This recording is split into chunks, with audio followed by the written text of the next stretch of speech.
Okay, so today we're going to talk about a topic that has been of interest.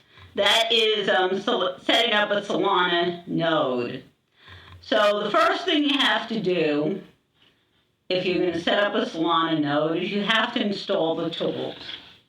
And that is dependent on your system. Now, if you have a Linux or Mac, remember Mac basically is on top of Linux, so you can use a lot of the same commands. And this is the command to install 110.08. And you do have to update your path. So what you do is in your bash RC, you set a path to where you've put where Solana is. If you have an older machine, okay, and Windows, this is the process here. Again, it's documented in the Solana documentation. Now, you may run into something that you cannot use the pre-built binaries if your machine is older. That's the situation I ran into, in which case you have to build it from source. And that is what I did, which is basically you go to their GitHub and you download the code. Let's see. Thought I was in the GitHub. Let's see if I can find. Yeah, here it is. All right. So their GitHub. And Solana, and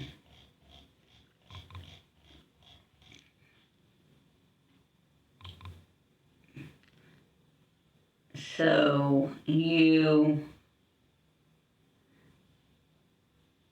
make sure Rust is up to date. You do a git clone, which will get the Solana code. Then you go to that directory and you run cargo build. If there's an interest, we can do this in another video, because if you have an older machine, you may need to do this. So getting back to, once you have the tools, here it explains the Solana CLI. Now you may have to create a key pair. In my case, let me show you. I already have an address, so it's Solana address will show me the address. And before you do everything, you want to make sure you have some Sol. So you do an airdrop. Because it's a DevNet, before we do that, let me show you. This is how you set it to the DevNet. And it'll tell you that is connected to the DevNet. And then you can run Solana, and because it's a development network, this is not real Sol, obviously. You can't just give yourself Sol. And it's going to say, give me an airdrop of some Sol for my development network. Now, obviously, if you're connecting, the process would be similar for a live network, except you'd be giving the address of the production network, and you wouldn't be able to just airdrop yourself Sol. But for our purposes, as you can see, now I have almost 3 Sol. And from there, let's see what else we got here. So now you have Sol, and you can send and receive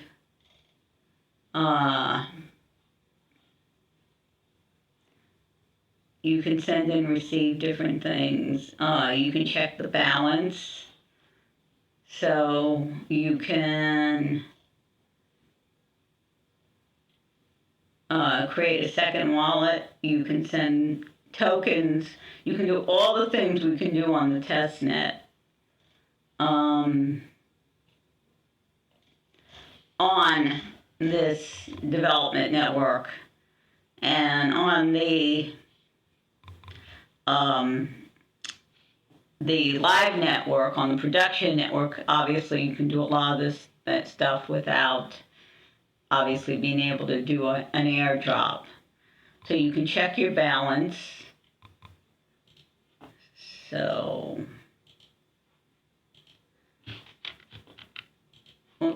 I always try to do it in the, I think this is just balance.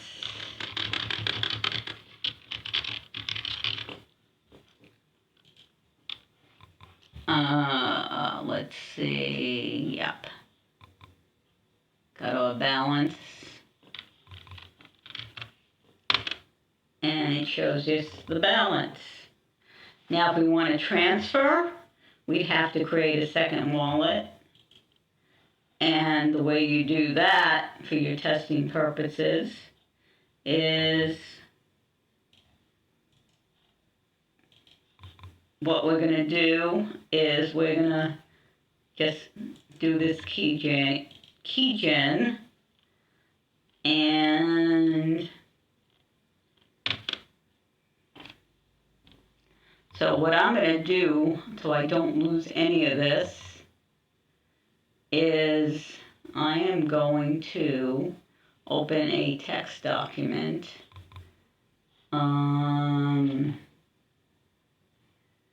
Let's see.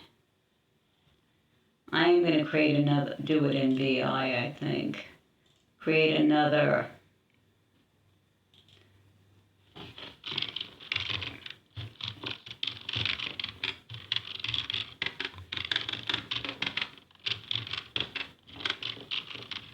And what you want to do is just save it for reference. Now, obviously, if it's real, you want to put it in a safe place, a safe or some place where you can find it and it just can't be easily taken. So, right now, I'm going to just copy all of this here so that I have it. And I'm going to paste it in a text document and just save that out.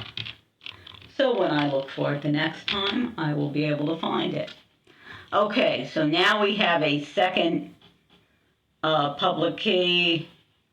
And what you would do then is you would just transfer.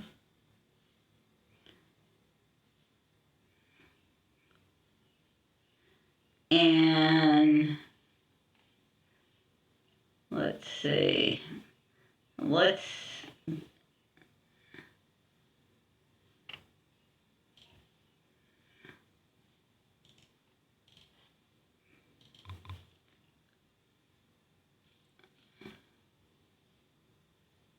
now notice this, key pair is right up, let me make sure you're seeing it.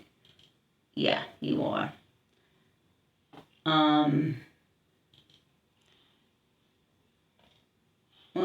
Let's pull that down. Key pair is right here.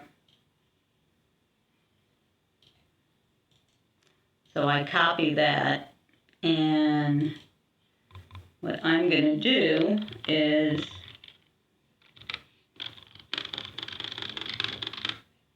going to paste that, and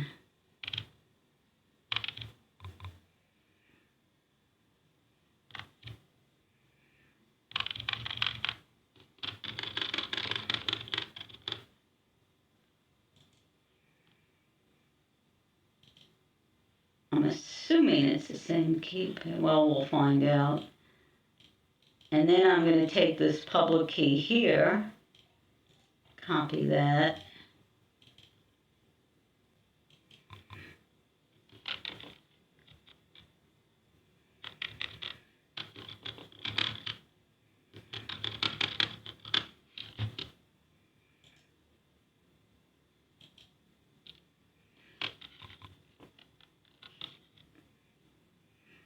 So what we're doing, we're transferring from this ID to this one, half a sol, and we're going on the DevNet, and I'm going to pay the fee. So let's see what happens. And there you go. So what you're going to see now is I have 0.5 less sol. So this is the basics. The key thing, if you want to create the node, is first you have to get the command line tools. You need to connect to the network. And again, this is the version. This is the DevNet. Now, it works, now they do point out it's not required that the versions match, and I will show you that in this case they don't, but as we saw it worked. Let's go here.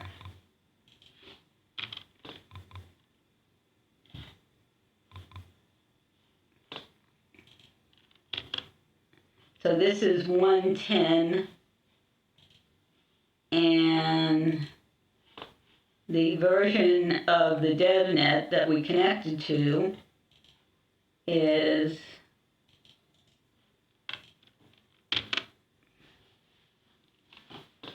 1.9. But you see it still worked.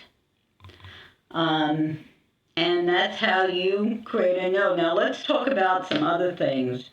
Running a validator.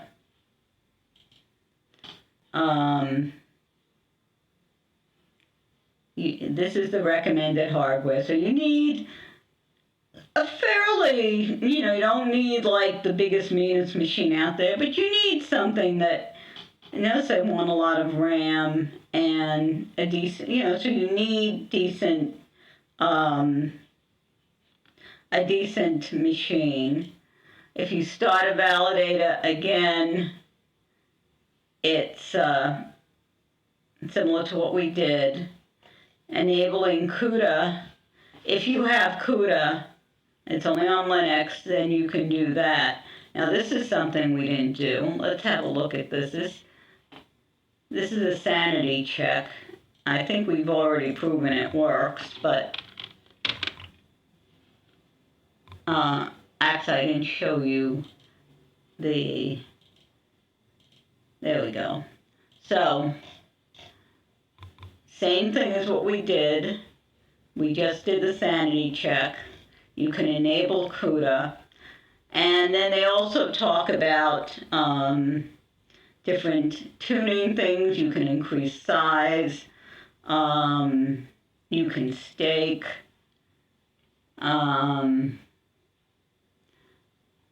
Fidelity first, I was running, caught up. So this is how you catch up. But let me back up because I did not show you the validator requirements. So you can see it's fairly, you need a decent machine. This machine here probably wouldn't do it, but this is the recommended hardware. It is in the Solana documentation. And this is how you can catch up. You can create your key pair, you can stake, and let's see what happens if we do that. I'm going to go back now to the validator here. There's my paste. Oh, I'm trying to paste into, that's not gonna work. I have to paste into the actual thing, not what I'm seeing on OBS here. Oh, duh. Okay. Let's get that. That's not going to work. You know, give it a, can't find the file that it,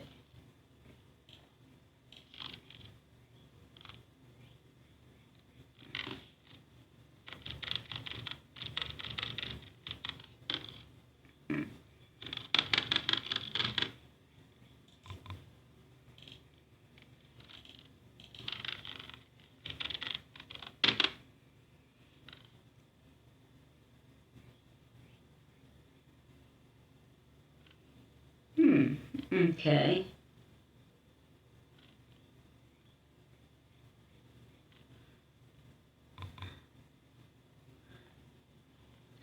Okay. So what I'd have to do is, let's see,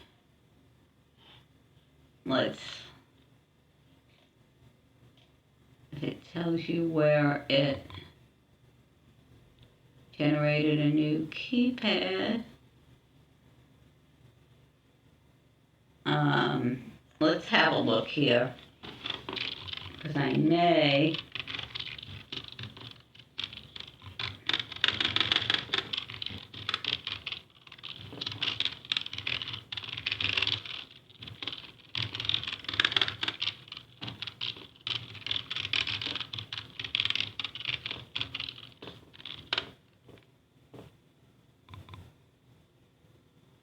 I am actually not sure where it put the second keypad. Oh, no out file. Alright. So, in order to, we need a separate keypad, and we're just gonna, this is how they tell you how to generate it. Make sure you're seeing that. Yeah, I think you are. Yeah. Okay.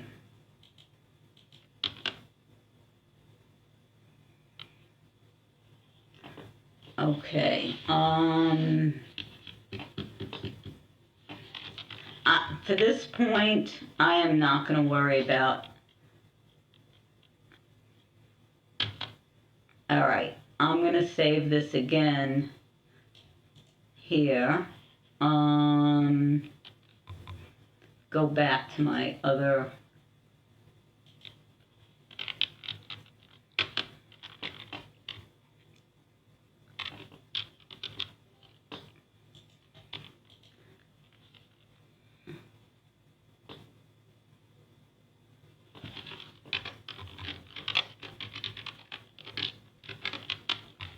All right, so now we have a second keypad, and in fact, that's going to work, should work now.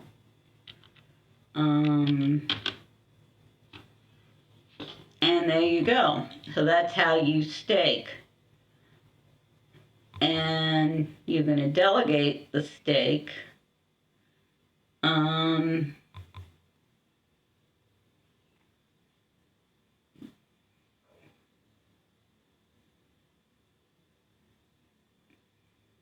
I guess you will need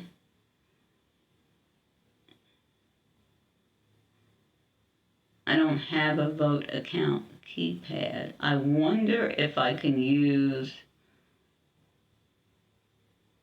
to your validator. So let's see if this will work with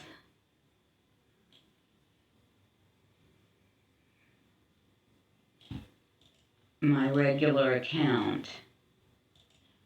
Paste, and then what I'm going to try to do here is get my regular account, and I don't know if it's going to work because it may require yet another account.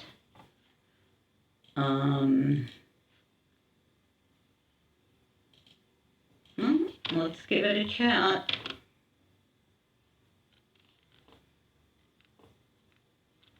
Alright, well, it looks like it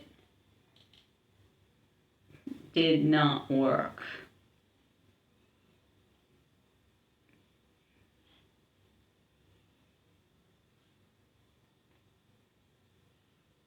So, at any rate, that is, my guess is you may need staking and then delegating to your validator. Let me just see something. It may be something when we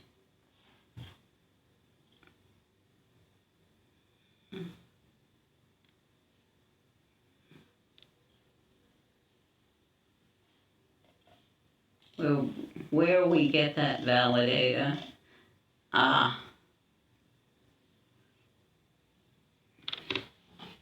So you need probably another keypad for your validator. So that's what you would create. One other thing, you would create this other key pair.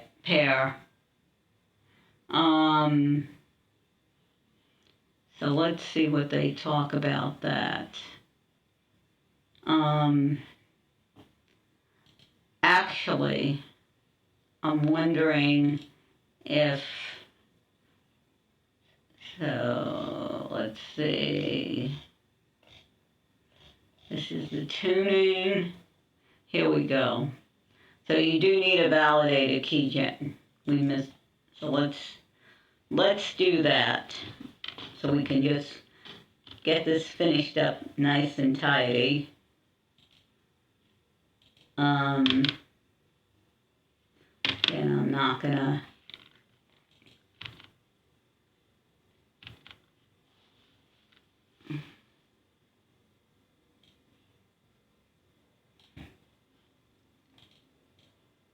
And I don't know if I can do this before I run a catch-up, because I'm going to show you that after. So you do that, and I'm going to replace it because I did not have this additional keygen.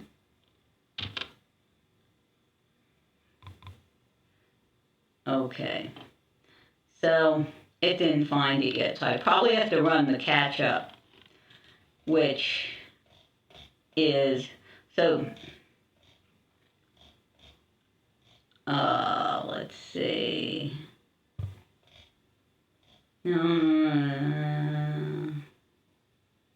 thought I already connected. Okay. I see what, I missed this whole bit here, so let's do this. Now that we have all our keypads, this is the key. I left out something. What address did I leave out?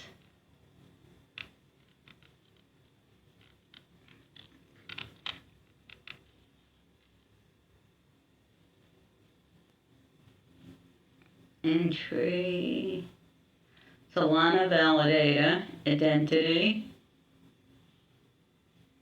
yeah. Where is it? Looking for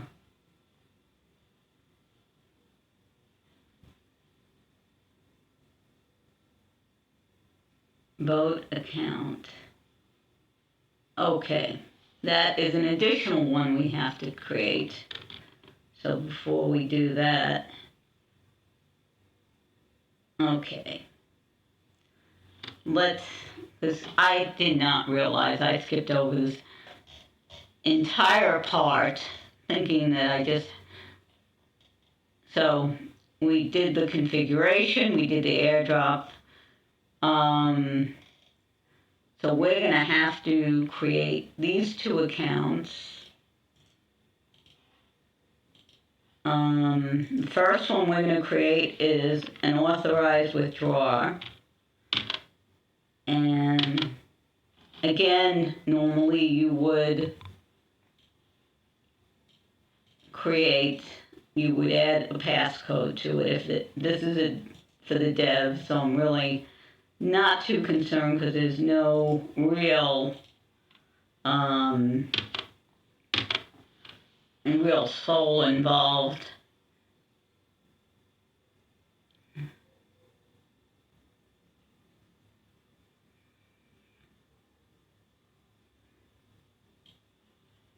And this is now the next step here. We're going to create the vote account here. So this is creating the vote account. So now you have your keypad and all your accounts, and this should create a vote account because the validator needs a vote. And now that we have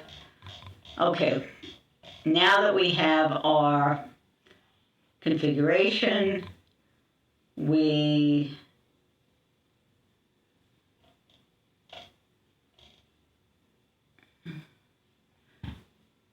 set our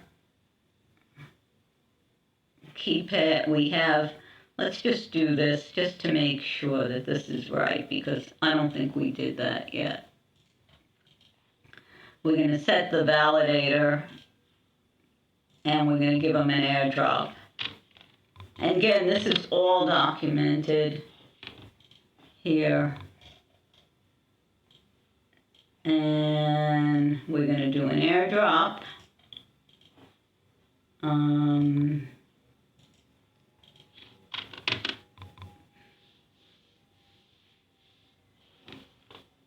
And we're going to make sure we have a balance. We created our withdrawal account, I think. Well, no, we created a vote account, but let's see, make sure we have. Okay, so we have that. We did that, our vote account. We did. So now we have to connect the validator. There we go. And we're going to paste. And that's looking a lot better.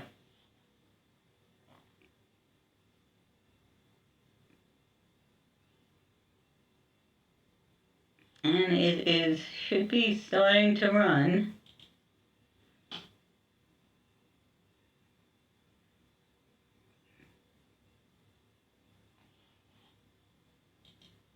And to confirm, we're going to go to a different, let's make sure. The next thing I said, this command gossip.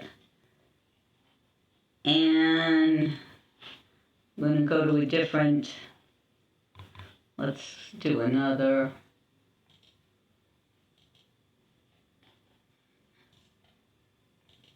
This is the gossip. It said, is it talking?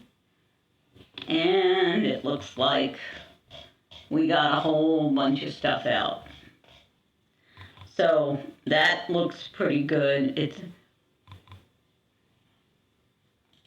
It's public IP, and let's see.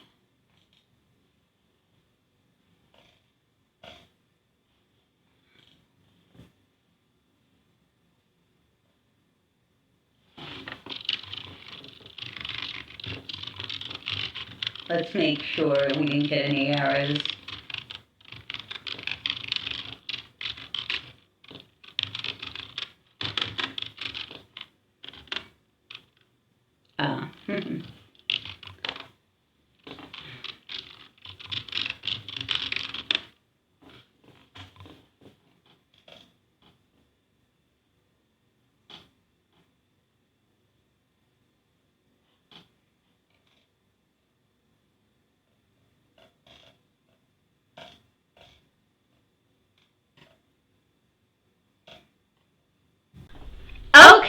Okay, so I am back.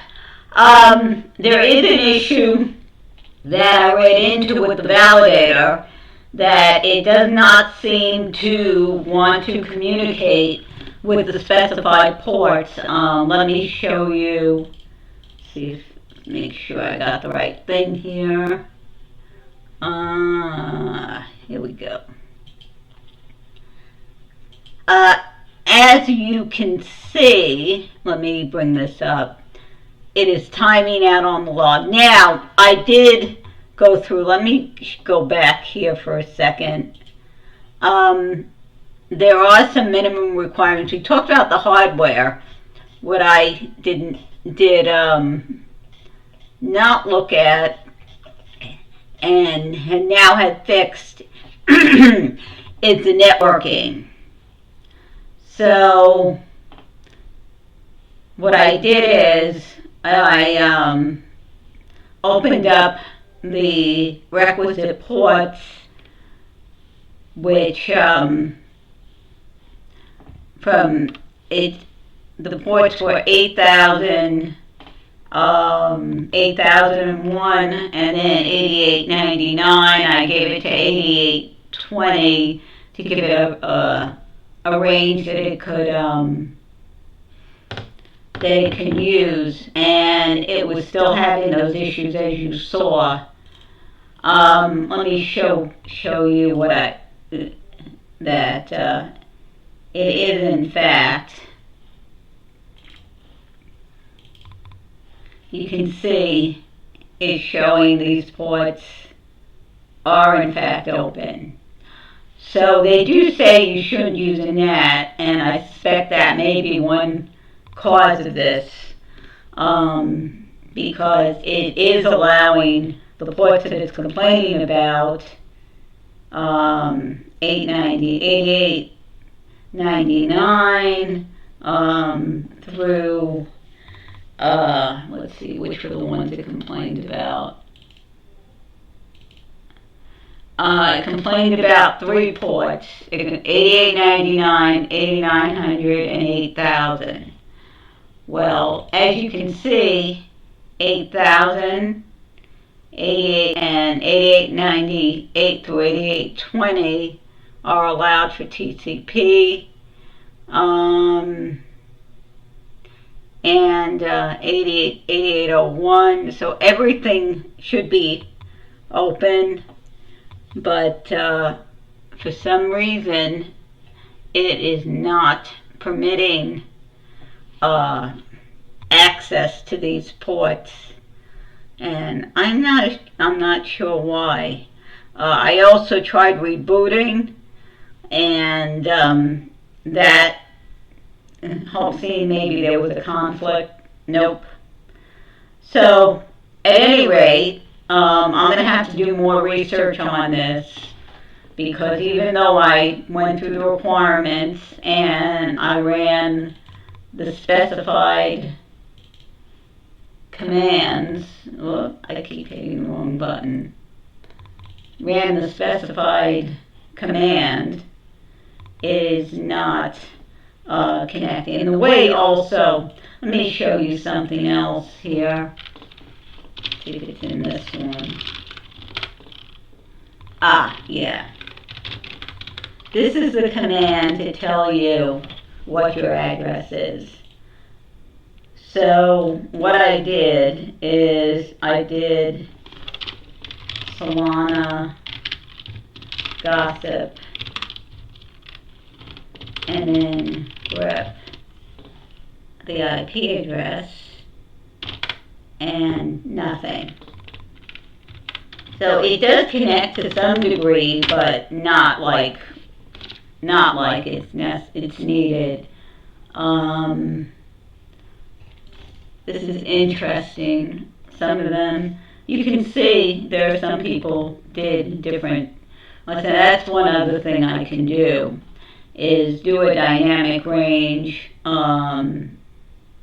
and that might be another thing to try. So we're going to be looking at this during the week, and hopefully I'll get it running again. This machine may just not be be set up in a way that it's able to do that. But we did go through the steps to set it up, to set our accounts up, and I did show you. Well, let me show you, because I don't know if I did.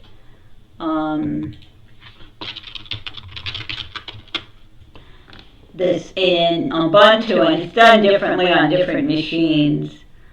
This account, this command here, would opens up the ports, and I had to enable, refresh, do all kinds of to get this thing going. But the point is, if you look at the status right now, the specified port should be open, and some reason they're not. So it may be that I'm going to have to go to a different set of ports, which they do allow. So if I can just set up a range of 20 ports and then set it dynamically to use those ports, that may work. They do talk about that here. Let's see. Yeah, you can any 13-point range with dynamic port range. So anyway, even though we didn't quite get this going, hopefully this has been helpful, and I'm going to do some more work on this, and I will speak to you next time. Take care.